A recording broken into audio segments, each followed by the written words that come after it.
sallallahu ala Muhammad sallallahu alaihi wasallam. Sallallahu ala Muhammad sallallahu alaihi wasallam. Sallallahu ala Muhammad sallallahu alaihi wasallam. Sallu ala Nabi Muhammad. Baik pemirsa, ini dimanapun saja Anda berada, kita kembali lagi di Cahaya Hati Indonesia. Bicara mengenai peran suami dan istri dalam Islam sudah jelas ya, sudah dibahas dari awal tadi. Nah, bagaimana suami menghadapi istri di rumah pada saat apa yang didapatkan oleh suami tidak cukup ya. Rezeki yang didapatkan oleh suami setiap bulannya, entah hariankah, ternyata tidak mencukupi untuk menutupi kebutuhan selama 1 bulan atau harian. Seringkali istri muncul dengan semangatnya untuk membantu peran suami dalam membangun rumah tangga dan menutupi kekurangan dalam kebutuhan bulanan.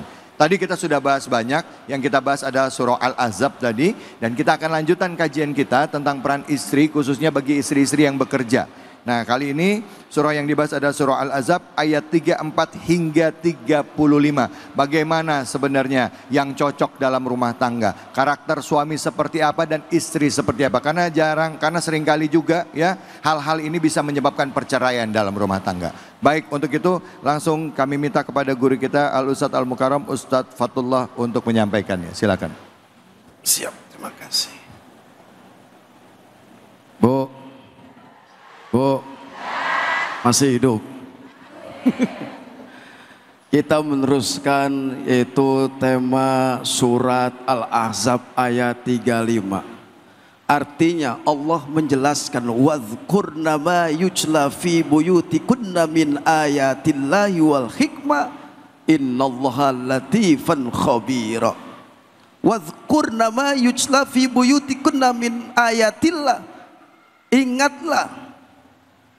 Ingatlah apabila kalian membaca ayat-ayat Allah, ayat min ayatillah, yakni ayat-ayat Allah wal hikmah, dengan penuh hikmah. Apa? Bukan hanya sekedar dibaca, bukan hanya sekedar dilihat, tapi dirasakan pakai hati, diamalkan, insya Allah kita selamat dunia dan akhirat. Ayat ini menjelaskan bahwasanya kita sebagai seorang insan hamba Allah yang beriman dituntut oleh Allah Subhanahu wa taala untuk mengambil hikmah pembelajaran. Itu pedoman kita Al-Qur'an. Kalau pengen selamat baca Al-Qur'an, kalau tidak galau baca Al-Qur'an, hidup selamat baca Qur'an dihiasi, insya Allah istri yang tadinya berani sama suami dia jadi Ada di sini yang berani sama suaminya? Lah mana orangnya? Agak ada di sini, entah di rumah. Ngaji rajin, ke majelis taklim, hampir lagi seragam gontagan. Belum udah lunas. Alhamdulillah. Jadi begini, seorang perempuan dituntut oleh Allah seperti para istri-istri Nabi. Siapa istri yang taat kepada Rasulullah? Yaitu Siti Khadijah. Taat, tunduk apa yang diperintahkan oleh Allah, apa yang diperintahkan oleh Rasulullah. Dia ikhlas, yaitu selalu berdamping dengan Rasulullah sampai akhir masa mati. Masa aja loh. Bagaimanapun dia kerja, ibu kerja siang malam untuk mencukupi kebutuhan dari rumah tangga, membantu meringankan beban daripada suami. Tapi kodrat sebagai seorang istri, wajib dia minta ridho kepada Paham bu? Paham? Yang pura-pura budeg. Pak, Assalamualaikum. Saya belain bapak. Bapak punya duit sebulan, umpamanya gajinya 50 juta sebulan. Amin aja dulu, amin. Pakai bengong. Senang nggak ibu? Tuh, seneng. Tapi seandainya Allah Subhanahu wa taala menguji Bapak ketika masa kerjanya enak-enak, jabatannya enak, kedudukannya enak, tiba-tiba diuji sama Allah, berhenti kerja. Apa Bu namanya? Kalau diberhentiin guru? PHK. Di PHK. Di PHK. PHK artinya apa ya? Putus hubungan kerja. Putus hubungan kerja. Yang tadinya 50 juta sebulan tiba-tiba jadi 3 juta. Itu juga ngojek, banting tol, trek matahari nyari do. Demi apa Pak? Ini sampai rumah guru dicaci maki. Dasar lu mana cukup ini buat beli minyak, Indomie, beras, telur. Jangan ketawa. Akhirnya menuntut sesuatu yang lebih, dan ini akan apa? Allah angkat keberkahan dari ibu. Setiap mulut yang keluar dari sang istri mencaci maki suaminya karena tidak mencukupi, tetap dilaknat sama Allah ketika nada tinggi saja. Bapak, kok pulang buat duit 100.000, dapat apa? Ada yang kayak gitu, modal bini kayak gitu di sini. Jangan pakai nunjuk. Sebel gua. Assalamualaikum. Jadi meskipun ibu punya gaji gede ya Bu ya, bisnis di luar tetap taat kepada suami. Ya, baik, alhamdulillah, terima kasih banyak Ustadz. Bu, ayat tadi ya ngingetin kita untuk kembali lagi ya, suruh ingat lagi apa yang diperintahkan Allah dalam Al-Quran ya. Bagaimana seharusnya istri, bagaimana seharusnya suami supaya rumah tangganya bisa bahagia. Setuju Bu? Quran dibaca enggak? Kapan bacanya? Tiap hari berapa lembar?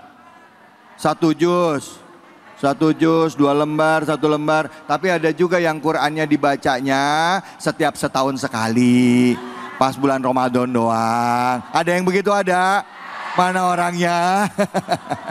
Baik, siapa yang mau tanya? Angkat tangannya, silahkan. Ya.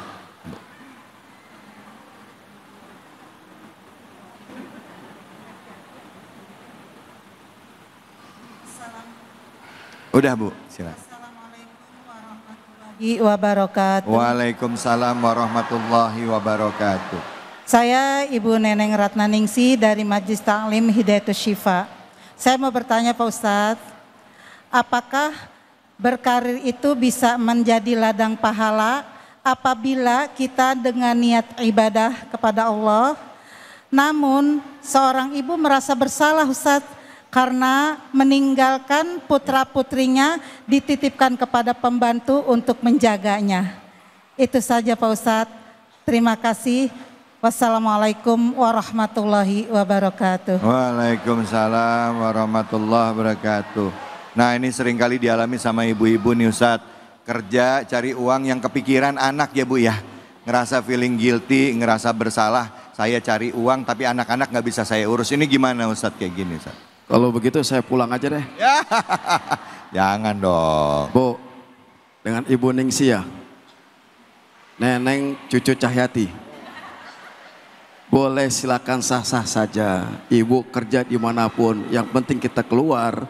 Ketika ibu keluar harus minta redo izin kepada suami. Yang kedua, beresin dulu rumah kita nih. Udah nyuci dulu, benar, sebelum berangkat kerja. Nyuci piring, nyuci baju, layanin suami. Lagi pengen tetap layanin. Benar Pak? Mau berangkat luar, anak cebokin dulu. Urusin anak-anak dulu. Jemuran, jangan lupa diangkat. Ini suami disuruh. Pak, aku berangkat kerja, tolong no jemuran, kutang, BH diangkat. Nah Ozo, beresin dulu rumah tangga kita. Supaya kita keluar rumah nggak jadi beban. Pada akhirnya bukan ibadah, bahkan membuahkan dosa. Bahkan setiap aktivitas ibu ibadah, setiap kegiatan ibu kagak diterima sama Allah. Kenapa? Suami ibu tidak redho. Makanya kata Bang Haji Roma Irama begitu, setiap keindahan perhiasan dunia hanya istri saleh, perhiasan. Ternyata di sini banyak anak buahnya Haji Roma Irama. Perhiasan dunia adalah istri yang soleha, taat kepada suami. Boleh silakan saja kerja, tapi kodrat sebagai seorang istri harus hendaknya melayani suami dan memberikan perhatian kepada anak-anaknya. Begitu Bu Neneng. Jadi perasaan bersalahnya itu gimana Ustadz? Artinya kan saya feeling guilty nih gitu. Nah, jadi intinya tetap boleh cari nafkah, boleh ya, dititipkan di mbaknya atau asisten rumah tangga boleh, tapi perhatian nggak boleh hilang Bu ya, karena ini kan keadaannya terpaksa ya Bu ya, darurat ya Bu ya, telepon anak, ada waktu, siapin waktu untuk bisa kumpul sama anak-anak ya, walaupun capek tetap ada komunikasi sama anak. Begitu juga sama bapak, komunikasi sama anak harus ada physical touch, ajak jalan berduaan, tetap ada sebagai bagian kompensasi kita akan waktu kita yang hilang dalam mengurus anak-anak gitu ya Ustaz ya. Kadang-kadang begini, ibu kerja nih, sang istri kerja, akhirnya anak dititipin sama pembantu. Akhirnya anak dididik sampai besar pembantunya, tuh jangan salahkan pembantunya, jangan-jangan ini anak bagian daripada hasil didikan pembantu, dapat akhirnya bukan taat kepada mamanya, taat kepada ya, jadi tanggung jawab itu ada di tangan orang tua. Siapkan waktu bagi anak-anak kita. Jangan sampai anak kita walaupun orang tuanya ada, tapi mereka lahir jadi anak-anak yatim, nggak punya kasih sayang dari orang tua. Ya, tetap harus, karena tanggung jawabnya ada di tangan ibu dan bapak. Baik.